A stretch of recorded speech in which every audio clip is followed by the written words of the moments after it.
భారత్ లో బంగారం వెండి ధరలు గరిష్ట స్థాయిలకు చేరుకున్నాయి. బంగారం ధర దాదాపు 1,39,000 ఆల్ టైమ్ హైకి చేరింది. వెండి ధర కిలోకు సుమారుగా 2,32,000 పలుకుతోంది. బంగారాన్ని సామాన్యులు కొనలేని పరిస్థితులు నెలకొన్నాయి. రూపాయి బలహీనపడటం, బంగారం డిమాండ్ పెరగటం, సప్లై తగ్గడంతో గోల్డ్ రేట్లు పెరుగుతున్నాయి. ఇక దీనిపై మరింత సమాచారం మా ప్రతినిధి సిరాజ్ అందిస్తారు. దేశంలో ఇప్పుడు గోల్డ్ కొనాలంటే కొంచెం క్లిష్టమైనటువంటి పరిస్థితులకి వెళ్తున్నామా? అసలు బంగారం కొనేటువంటి పరిస్థితి ప్రస్తుతం ఉన్నటువంటి సిచ్యువేషన్స్ లో ఉందా? దేశంలో ఉన్నటువంటి ప్రధానమైనటువంటి నగరాలతో ఒక్కసారి మనం పోల్చినప్పుడు ఏ ప్రాంతాల్లో గోల్డ్ రేట్స్ ఎంతవరకు కనిపిస్తున్నాయి? అసలు ఈ గోల్డ్ రేట్స్ పెరగడానికి గల కారణాలు ఏంటి? డిసెంబర్ 26 ఇప్పుడు నేను ఈ వీడియో తీసేటువంటి టైం వరకు గోల్డ్ రేట్స్ ఏ విధంగా ఉన్నాయో ఒకసారి చూసేటువంటి ప్రయత్నం చేద్దాం. ఈ మధ్య కాలంలో గోల్డ్ అనేది అత్యంత ఖరీదైనగా మారినటువంటి పరిస్థితి. ఎప్పటికీ గోల్డ్ ఖరీదైనప్పటికీ ఇప్పుడు కనబడుతున్నటువంటి సిచ్యువేషన్, ఇప్పుడు ఉన్నటువంటి అంతర్జాతీయ మార్కెట్ మీద ఉన్నటువంటి ఒత్తిడి కానివ్వండి, ఈ మొత్తం ప్రభావం వల్ల గోల్డ్ రేట్ విపరీతంగా పెరిగిపోయినటువంటి పరిస్థితి కనబడింది. ఈ రోజు ఉన్నటువంటి గోల్డ్ రేట్ ఆల్మోస్ట్ 1,39,000 దగ్గర నుంచి 1,40,000కి చేరినటువంటి పరిస్థితి కనబడుతుంది. ఒక హైదరాబాద్ లో, కేవలం హైదరాబాద్ లో మాత్రమే 1,40,000 రూపాయలకి సంబంధించినటువంటి గోల్డ్ రేట్ భారీగా పెరిగి కనబడుతున్నటువంటి పరిస్థితి కనబడుతుంది. దేశంలో ఉన్నటువంటి ప్రధానమైనటువంటి నగరాలు కలకత్తాతో పాటుగా ఢిల్లీ, ముంబై, అదేవిధంగా చెన్నై ప్రధానమైనటువంటి నగరాల్లో కూడా గోల్డ్ రేట్ 1,40,000, 1,41,000 ఇలాంటిదే కనబడుతున్నటువంటి పరిస్థితి కనబడుతుంది. 24 క్యారెట్లకి సంబంధించినటువంటి బంగారం ధర, ఇక 22 క్యారెట్లకి సంబంధించినటువంటి బంగారం ధర ఆల్మోస్ట్ 1,35,000 వరకు కనబడుతున్నటువంటి పరిస్థితి. అంటే ఒక రకంగా చెప్పుకోవాలంటే ఇంత గోల్డ్ రేట్స్ విపరీతంగా పెరగడం వల్ల సామాన్యులు కొనేటువంటి పరిస్థితి నుంచి గోల్డ్ ఎప్పుడో చేయి దాటిపోయినటువంటి పరిస్థితి కనబడుతుంది. గోల్డ్ రేట్స్ పెరుగుదలకు అనేక కారణాలు అయితే చాలా స్పష్టంగా కనబడుతున్నాయి. ఈ రోజు ఉన్నటువంటి గోల్డ్ రేట్స్ ప్రకారం ఆల్మోస్ట్ పెరగడానికి రీజన్స్ తో పాటుగా ఈ పెరుగుదల ఎప్పటి వరకు కనబడుతుందో అర్థం కానటువంటి పరిస్థితి కనబడుతుంది. ఒకటి న్యూ ఇయర్ కావడం, మరి ముఖ్యంగా క్రిస్మస్ కావడం, ఇయర్ ఎండ్ కావడం, అట్ ద సేమ్ టైం పండుగలు ఉండడం, ఈ మొత్తమైనటువంటిది ప్రధానంగా ఒక కారణంగా కనిపిస్తూ గోల్డ్ రేట్స్ మాత్రం పీక్స్ కి వెళ్తున్నటువంటి సిచ్యువేషన్ కనబడుతుంది. ఆల్మోస్ట్ కొనేటువంటి సిచ్యువేషన్స్ మాత్రం ఇందాక నేను చెప్పినట్లుగా ఆల్మోస్ట్ చేయి దాటిపోయినటువంటి పరిస్థితి గతంలోనే చూసాం. అంటే ఉన్నటువంటి గోల్డ్ రేట్స్ గతంతో పోలిస్తే ఇప్పుడు ఎంత పీక్స్ కి వెళ్ళినాయో చాలా స్పష్టంగా అర్థమవుతుంది. రెండు పండుగల సీజన్ తో పాటుగా ఆల్మోస్ట్ కనబడుతున్నటువంటి అంశం అంతర్జాతీయ పరమైనటువంటి ఒత్తిడి, ఇంటర్నేషనల్ పరమైనటువంటి అంశాలన్నీ కూడా ఇక్కడ కీలకంగా మారుతున్నటువంటి సిచ్యువేషన్. ఎందుకంటే అంతర్జాతీయ మార్కెట్లు, మరి ముఖ్యంగా యుఎస్ ఫెడ్ మార్కెట్లకు సంబంధించినటువంటి అంశాలు, వడ్డీ రేట్లకు సంబంధించినటువంటి ఇష్యూ, సో రూపాయి యొక్క బలహీనత, రూపాయి బలహీనపడడం కూడా ఇక్కడ ప్రధానమైనటువంటి ఒక కారణంగా మారుతున్నటువంటి పరిస్థితి. సో రూపాయి విలువ అనేది క్రమంగా డాలర్ తో పోల్చినప్పుడు క్రమంగా పడిపోవడం కూడా దీనికి ప్రధానమైనటువంటి కారణంగా తెలుస్తుంది.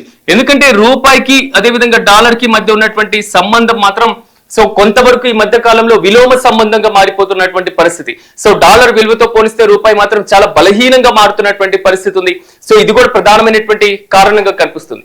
అట్ ద సేమ్ టైం బంగారం మీద కొంతవరకు ధర తగ్గిన ఆల్మోస్ట్ కొనేందుకు అందరూ కూడా మొగ్గు చూపుతున్నారు. సో ఇలాంటి సమయంలో బంగారానికి సంబంధించినటువంటి డిమాండ్ మాత్రం విపరీతంగా పెరుగుతున్నటువంటి సిచ్యువేషన్ ఉంది. బంగారం డిమాండ్ ఆల్మోస్ట్ ఎక్కువగా ఉన్నటువంటి పరిస్థితి. అట్ ద సేమ్ టైం ఇక్కడ కనబడుతున్నటువంటి అంశం సప్లై తక్కువగా ఉన్నటువంటి పరిస్థితి. సో డిమాండ్ ఎక్కువ, సప్లై తక్కువగా ఉన్నప్పుడు ధర విపరీతంగా పెరుగుతున్నటువంటి సిచ్యువేషన్ కనబడుతుంది. అంటే ఒక రకంగా పండుగల సీజన్, అంతర్జాతీయ పరమైనటువంటి సంబంధాలు, డాలర్ విలువతో రూపాయికి ఉన్నటువంటి పోల్చి చూసేటువంటి పద్ధతిలో at the same time supply demand మాత్రం సమానంగా లేకపోవడం, వీటి మధ్య ఉన్నటువంటి ఒక భారీ వ్యత్యాసం, ఈ మొత్తం కూడా క్రమంగా బంగారం ధరలు విపరీతంగా పెరగడానికి కూడా ఆల్మోస్ట్ కారణమవుతున్నాయి. వీటితో పాటుగా గతంలోనే చాలా క్లియర్ కట్ గా చెప్పడం జరిగింది, బంగారాన్ని పెట్టుబడులుగా పెట్టాలి అనేటువంటి వాదనతో, పెట్టుబడులుగా పెట్టాలి అనేటువంటి ఆలోచనతో చాలా మంది బంగారం వైపు మొగ్గు చూపుతున్నారు. భారీగా బంగారం కొనేటువంటి పరిస్థితుల వైపు అడుగులు వేస్తున్నారు. ఇలాంటి సమయంలో బంగారాన్ని కొని పెట్టుబడులుగా వారి దగ్గర పెట్టుకున్నట్లయితే సో భవిష్యత్తులో యూజ్ అయ్యేటువంటి అవకాశం ఉంటుంది. బంగారానికి ఎప్పుడు కూడా ధర తగ్గేటువంటి ఛాన్సెస్ ఉండదు. కాబట్టి మార్కెట్ లో వస్తున్నటువంటి వాల్యుబుల్ గోల్డ్ ఏదైతే ఉందో సో దాన్ని తీసుకొని నగదు రూపం నుంచి బంగారంలోకి మనం మార్చుకోవడమే కదా. సో ఆ బంగారాన్ని మన దగ్గర పెట్టుకున్నట్లయితే ఎప్పటికైనా యూజ్ అవుతుంది అనేటువంటి ఆలోచన చాలా మంది చేస్తూ ఉన్నారు. సో ఇలాంటి ఆలోచన ఎక్కువ మంది చేస్తూ ఉన్నారు కాబట్టి వీటి ద్వారా కూడా కొంతవరకు ప్రభావం చూపించేటువంటి అవకాశాలు అయితే చాలా ఎక్కువగా కనబడుతున్నాయి. కాబట్టి మార్కెట్ లో ఉన్నటువంటి ఎగుడు దిగుడు పద్ధతులు, అంటే మరికొంగా చెప్పాలంటే మార్కెట్ లో ఉన్నటువంటి ప్రతికూల పరిస్థితులు కూడా వీటికి ప్రధానంగా కారణంగా మారుతున్నటువంటి పరిస్థితి అయితే కనబడుతుంది. సో ఈ గోల్డ్ రేట్స్ మాత్రం ఆల్మోస్ట్ 1,50,000 వరకు కూడా క్రాస్ అయ్యేటువంటి అవకాశం కూడా ఉందనేది మాత్రం ఆర్థిక నిపుణులు చెప్తున్నటువంటి మాట. కాబట్టి బంగారంతో పాటుగా వెండి ధరలు కూడా బంగారానికి పోటీ పడుతున్నటువంటి సిచ్యువేషన్ అయితే ఉంది. సో వెండి ధరలు కూడా ఆల్మోస్ట్ బంగారంతో పోటీ పడుతూ భారీగా కేజీ వెండి కూడా అత్యధికంగా గణనీయమైనటువంటి ధర పలుకుతున్నటువంటి పరిస్థితి కనబడుతుంది. కాబట్టి ఈ ధరలు సామాన్యులకు అందుబాటులోకి రావాలి అంటే మాత్రం కొంత సమయం పట్టేటువంటి అవకాశాలు అయితే చాలా స్పష్టంగా కనబడుతున్నాయి. సో ప్రస్తుతం ఉన్నటువంటి ఈ సీజన్, ఎందుకంటే ఇప్పుడు ఆల్రెడీ క్రిస్మస్ అయిపోయింది కాబట్టి సో న్యూ ఇయర్ ఉంది, న్యూ ఇయర్ తర్వాత మళ్ళీ సంక్రాంతి ఉంటుంది.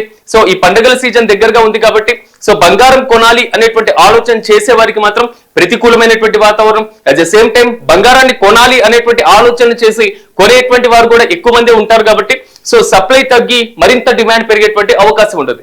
కాబట్టి ఈ సీజన్ లో రానున్నటువంటి ఈ 2-3 నెలలు మాత్రం బంగారం ధరలు విపరీతంగా ఉండేటువంటి ఛాన్సెస్ అయితే కనబడుతున్నాయి. So at the same time ఈ బంగారాన్ని పెట్టుబడులుగా పెట్టారనేటువంటి వారు ఎవరైతే ఉన్నారో సరే 1-2 సార్లు వాళ్ళు ఆలోచించి బంగారాన్ని పెట్టుబడులుగా పెట్టాలా వద్దా, ఇప్పుడు ఉన్నటువంటి ఈ ధరలతో పోలిస్తే బంగారాన్ని కొనాలా వద్దా అనేటువంటి ఆలోచన చేయాలని మాత్రం ఆర్థిక నిపుణులు చెప్తున్నటువంటి మాట. ఓవరాల్ గా మాత్రం బంగారం ధరలు ఇప్పట్లో తగ్గేటువంటి అవకాశాలు అయితే చాలా స్పష్టంగా లేవనేది మాత్రం మార్కెటింగ్ వర్గాలు చెప్తున్నాయి.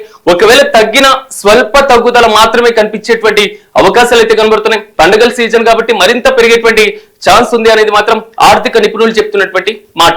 కాబట్టి బంగారం ధరలు ఇంత విపరీతంగా పెరగడానికి మీ అభిప్రాయాన్ని కామెంట్స్ రూపంలో తెలియజేయండి. ఎప్పటికప్పుడు బంగారం ధరలతో మళ్ళీ మీ ముందు కలుద్దాం. చూస్తూనే ఉండండి మెగా 9 టీవీ.